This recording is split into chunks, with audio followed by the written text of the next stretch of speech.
What you charge is how you value yourself and how you expect the patient to value you.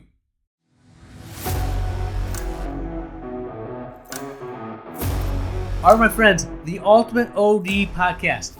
Customer service, is the customer always right? How do we balance that? How do you have the practice of your dreams and not cater to every want and desire of the patient?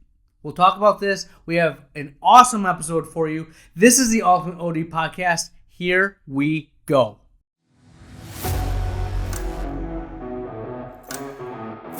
All right, my friends, the Ultimate OD Podcast. Very interesting episode for us this week. We are going to be looking at the operations of our business and what motivates us to do the things that we do. So I'm going to put this question out there, and is the customer always right? You, me, everyone listening to this knows the answer is no, right? They are not always right. They're ridiculous. They want things that aren't possible. They do one thing, you give them what they want, and then they want another thing, and they want it all for free, etc., right? So we know the customer's not always right. Our we have to take care of the customer. That's our business. Our business is serving people. As much as we want to think that it's our just incredible intelligence and our great personalities, we're there because we solve a problem for them, right? We give them sight or help their eyes feel better. And when I say that, we instantly start thinking customer service, right? And if I ask any practice, mine included, are you guys good at customer service? Oh yeah, we go above and beyond. We put the customer first. Every single office says this. Corporate entities say this. We give great customer service. Do we all now? Right? And even if we all did, then that's not a distinguishing factor that's going to set you apart from the other offices, right? If everyone's doing it. Now, if I have to say, what makes you provide amazing customer service? What do you do? We spend an hour with every patient. Awesome. Not a great business model unless you're getting like $1,000 sales. We have warranties. We do this. I don't know. What makes you have good customer service? Solving problems when they have them. Customer service isn't necessarily what you do to treat them. It's when the problem arises, how do you take care of it, right? Well, I'm not saying that we shouldn't have great customer service. In today's industry, from optometry to restaurants to any environment you go into where someone's waiting on you, the bar is incredibly low. Like, there is not great customer service out there. So if you're attentive, if you answer the phones, if you are on time on your schedule, you're honestly beating the majority of the people around you, right? It's not hard to be great at customer service.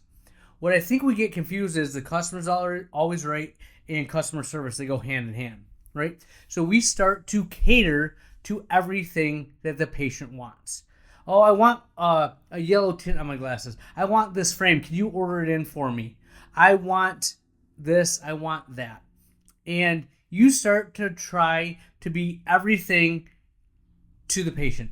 We do everything. We have all the lenses. We have all these options. And when you have so many options, how can you be great at what you do? Right? You only have so much bandwidth. We talk about this all the time. You, your staff, your patients only have so much bandwidth, so much you can absorb, so much you can give to your patients. And the paradox of choice. The more choices that you have, the less likely you're going to be happy with the decision that you make.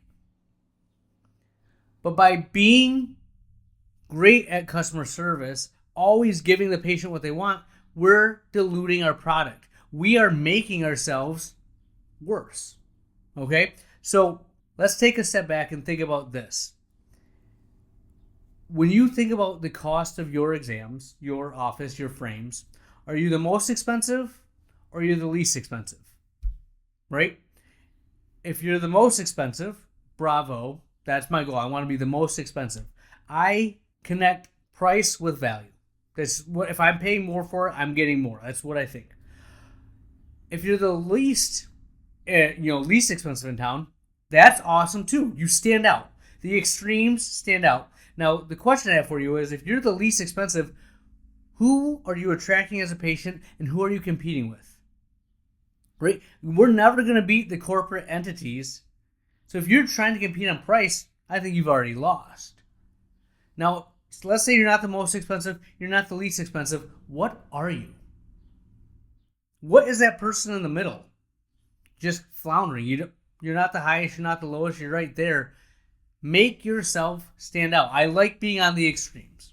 Okay? When I was searching for a dentist for my family, I call around and there was zero chance I was going to the least expensive office. Right? I just thought, well, they must be cutting corners somewhere. When I heard that their exam is $59 and the other guys are charging $159.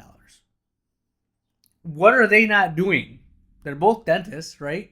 Am I going to get used dental floss? I don't know, right? Now, the most expensive, I might not have picked that, but I did think that they are probably the best at what they do. In my head, they're the most expensive, and they have to be able to justify their prices. If people go and see them, they must be doing something at another level. When I see that, I also expect them to have technology, the most advanced therapies and treatments. I'm just connecting that cost has to come with something, and I expect that when they go there. I know if I go to that office, I'm going to pay more, but I'm going to get more. Same mentality when we think about our offices. What you charge is how you value yourself and how you expect the patient to value you, right? And I love that. I think that's great. So let's get to the next thought process for me. We want to have great customer service. We want the customer to get a great experience. But at the same time, we want to value what we do. We want to have the, OCT, the IPL, topographers. We want to have the best equipment because it's fun to practice optometry at that level. To do that, it costs money. I always forget to factor in the time it takes for us to take care of the patient. When someone asks me what's your return on that, I'm like, oh, there's no disposables. It's all profit. And then it's brought to my attention, well, you have your time that your time's worth something, your staff's time's worth something, and the equipment that you bought, there's an underlying investment in that piece of equipment that you have to factor in. There is a little bit there. So how do I charge what I'm worth? Well, when you look at managed care, we don't control a lot when it comes to the exam. Right? The exam is set. But you do control your contact lens eval fees and photos, retinal photos. That is a huge place where you control the cost, you give a ton of value to the patient, and it's more fun to practice that way, right? Well, the office down the street, maybe for the past year, has been charging $39 for photos. They require it on every single patient, all right? They started doing this, and I was like, whoa. You heard a little bit of uproar on social media, which isn't real. And then I saw a handful of patients come to my office, maybe 5.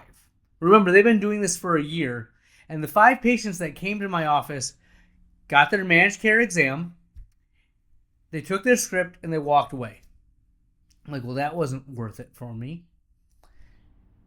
The office that's charging the fee for the retinal photos, they got rid of the patients that aren't buying. They weeded them out by merely charging a $39 fee. And what did I get left with? A $40 refraction, right? So I said, you know what? I'm going to start charging for photos as well. They're doing it. I'm doing it. And you know what happened? People started paying it. No questions. It just, okay, yeah, we're getting photos. Eye-opening in that sense. Well, we started to make it required. And I've been doing this for about 3 months now. We had maybe 2 patients now. One patient, they said they didn't want to do the photos. They were going to get dilated. And we're like, no, photos are required. Neither here nor there.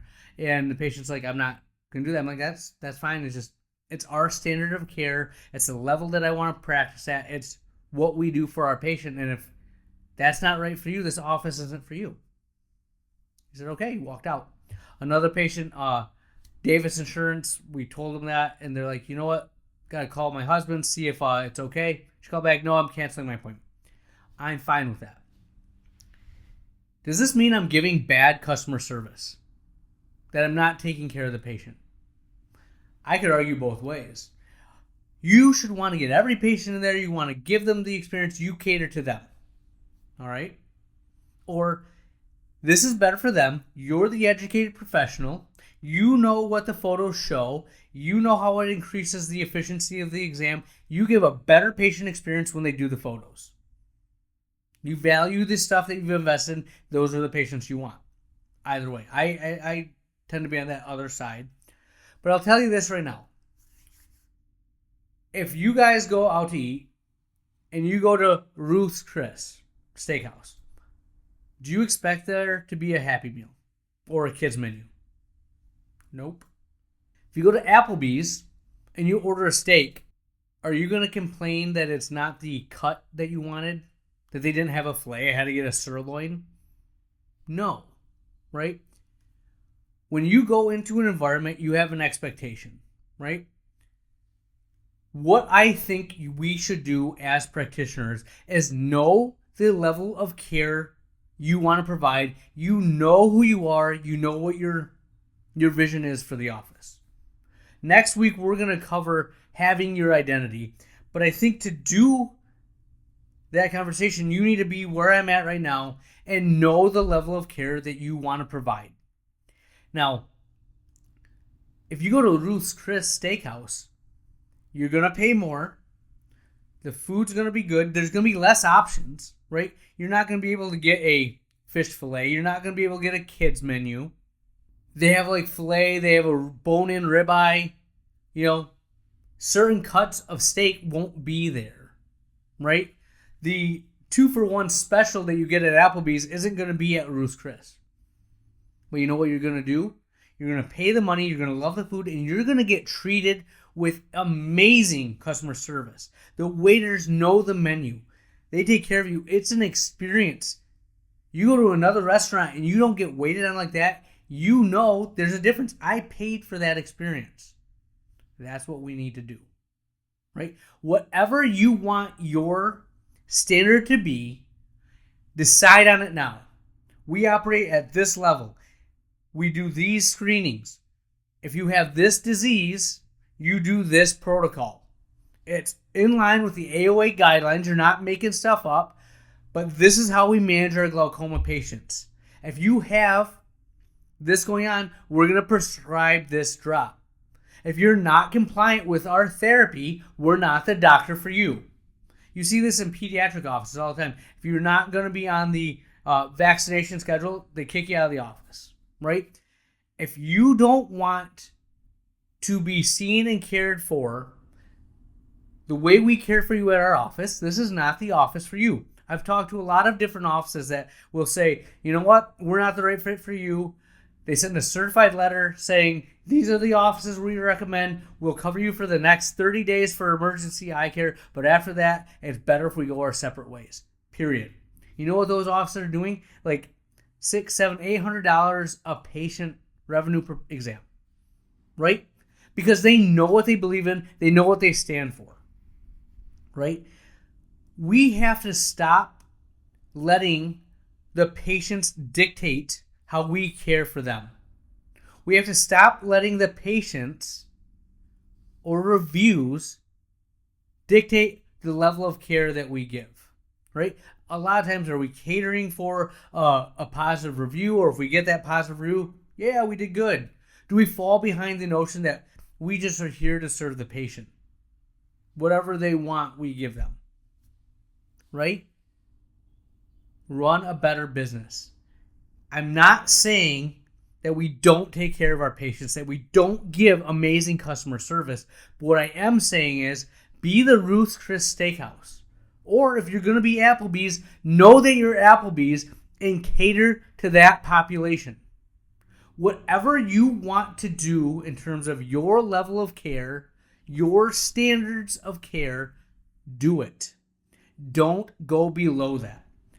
I'm in this 13 years now, and I've had my run of patients, both ends of the spectrum. I like patients that value what I do, what we give them, the technology that we have, and that's who I want to see. That's who I'm going to set up my office to serve. If you don't value that, if you want the lowest possible exam that meets your insurance, or you just want what's covered, we're probably not the office for you. And I'm fine with that. We may be less busy, we may have people go the other way, but up to this point, we haven't had that happen. There's a level of care that we will not go below. Now, what I'll tell you is, figure out what you want to do, implement it, make sure your staff is on board, make sure they know why. We'll talk about this next week. And then see how things go. If you get a lot of pushback, and by a lot of pushback, I mean more than 20% of your patients. If 80% of your patient population is fine, good. When it comes to cost, if 20% of your patients aren't complaining, you're not charging enough. When's the last time you raised your prices? Right? Think about these things. If they're just fine with that, you're not doing enough. When I first started, we get into optical, we go through, we give them the price, and they say, oh, that's way less than last time. Dang it. Right? They expected to pay more, and we gave them less. Are we giving them the best possible lenses? I hope you are. Charge for them. The other offices do. The corporate places charge an arm and a leg. I know they get you in for two for $100. Patients are paying $500, $600, $700, $800, right? They upsell them. And they're inferior lenses to what we have access to. Give them the better lens, charge what you're worth, right? Take control of what you do, who you are as a doctor, and make that practice happen. I wish I would have known this when I was developing and growing it. I've slowly created it now, and honestly, it's a much better place to work. You'll thank me for it, and believe it or not, your patients will thank you for it. Just make sure that you are marketing to the patient that you want. You're not marketing to any patient that you can get to come in the door. Because I guarantee you this, not every patient values what you do. The patients that do will love what you are doing. The patients that don't will leave. That's fine. Just make sure that you are serving a big enough population that you meet the needs of your practice. Right? A lot of these offices that are cutting all managed care, all insurances, are seeing less patients but making the same amount of money. And they're fine with that. Just make sure you're fine with that. Don't have 15 employees and then cut all managed care and then be incredibly overstaffed unless you're ready to cut those staff members. Right? Make the bed you want to sleep in. That's what I have for you. We'll have more next week. Where has the time gone? We are to the closing thought of the episode, and I will leave you this little nugget from Immanuel Kant. Kant? Whatever. He does have a good thought here. Rules for happiness. Something to do, someone to love, something to hope for. Do, love, hope. That's what I have. Dr. Lily